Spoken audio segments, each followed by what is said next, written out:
Yatalanta witu pamono kubwera kwambuye Yesu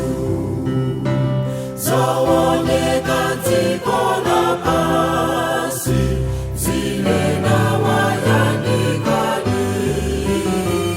owerenga mawu a Mulungu atiuza posachedwa Yesu alikuja mitambo planta yatembenuka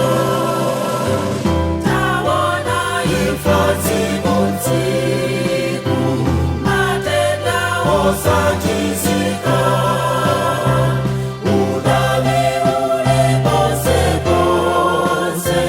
planta yatembenuka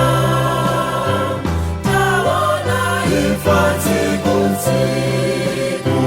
matenda osachizika udani ule pose pose planta yatembenuka planta ya Kristo alindira kuti umlandile iye alamulile moyo wako omvera mawu akewo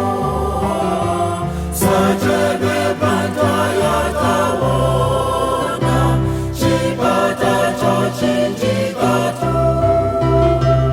osachedwa chidzatsekera planta yatembenuka tawona hifadhi usiku